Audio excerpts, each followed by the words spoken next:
Hi there, this is Dominic Dejon Craig, and for today's video, we're going to talk about defunding the police, we're going to talk about the Washington Redskins, and of course, we're going to talk about the election as it stands today. So let's get right down into it. The Democrats are defunding the police. In all of these cities where they have defunded the police or started to defund the police, violence has spiked. The numbers are terrible. I think shootings are up 250% in Los Angeles, 358% in New York. And these numbers, these terrible numbers, they exist all across the country in Democratic-run cities where they're defunding the police. Now, I'd like to submit to you that this whole defund the police thing, it didn't come from the people. The people never said, you know what? I got a great idea. Let's defund the police. No. This came from the Democrats and from Black Lives Matter. Now, this is significant that the Democrats and Black Lives Matter agree on so many things. You have to understand that the same people who are funding the Democrats are also funding Black Lives Matter and Antifa. Moving forward, you may notice that since these people, the Black Lives Matter people, are now facing 10 years for participating in riots, you might notice that there's going to be a major, in fact, they may just disappear altogether. You have to understand that these people are paid protesters. These people are being paid. And nobody wants to face 10 years in jail where there's real criminals and there's no soy milk. So you're going to probably witness they will probably dissipate in the United States. Who is Black Lives Matter? Why are they getting billions of dollars of corporate money? They don't represent black people. They don't ask black people. They don't give a damn about black people, in fact. And anybody who disagrees with me, just read their manifesto nonetheless. So that's Black Lives Matter. And they want to defund the police after they have burned communities, destroyed businesses, murdered the people in those communities or whatnot. Now they want to defund the police. So anyway, you know how I feel about that. I think it's a terrible idea. So now then, let's get into the Washington Redskins. Now, when I was a kid, the Redskins were winning Super Bowls. They had a running back, John Riggins. They had a quarterback, Joe Theismann. A buddy of mine, Dale Bird, calls him Old Broken Leg. That's what Dale calls him. But anyway, the Redskins, they are going to change their name because apparently the name Redskin is a racial slur. Now, they conducted a poll. I don't agree with polls, but they conducted a poll.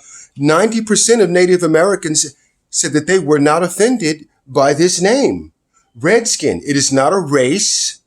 I don't know.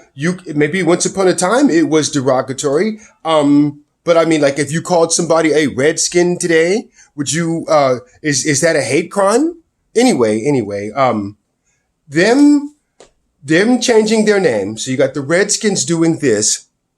You got Bubba Smollett in NASCAR with his little fake noose, this little fake rope, right?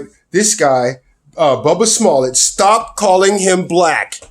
That dude is almost as black as Kamala Harris. Stop it, right? No, maybe he has black people in his family, but that does not make him black. So stop it with the Bubba Smollett. But they're doing that. So, and then you got LeBron James over here in the NBA basketball league, and apparently he's comparing his million dollar a year job to slavery.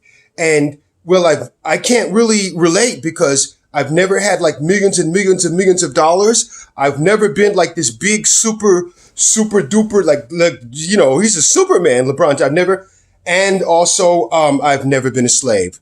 But I will say this, the NBA, the NFL, and NASCAR trying to pick and choose our values for us is completely out of place. You have to understand that sports was the place where the men went to get away from that garbage, where they went to get away from this nonsense. They went to go sports. That's where they went. And now we are witnessing the feminization of sports. That's what we're witnessing. We are witnessing the feminization of sports. Before I stopped watching the NFL, you would see the players from both teams running onto the field in pink for breast cancer awareness. Beyonce singing at the half. The feminization. Sports, like I said, that was like the cult of masculinity. And so I thought. Now I see things differently. The major sports leagues, they're nothing more than arms of the entertainment media. And they're trying to push their values on us. I got rid of ESPN a long time ago. As soon as they gave Bruce Jenner the Courage Award for dressing up like a woman, I said, you know what? That's not the type of courage that we need to be talking about in the sports world, okay? Like, it was 1972 when he won the decathlon. But anyway, enough of that. On to the election.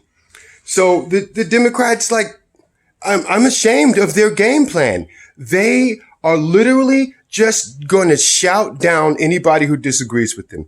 They've given up intelligent debate. In fact, they don't even want Joe Biden to debate. They just shout down and attempt to shame anybody who doesn't agree with their political orthodoxy. And that is un-American. So, vote for Trump. I'm voting for Trump. Actually, I'm not going to tell you who to vote for. I'm voting for Trump because he reflects my values. And that's today's video. And I'd like to thank you for watching.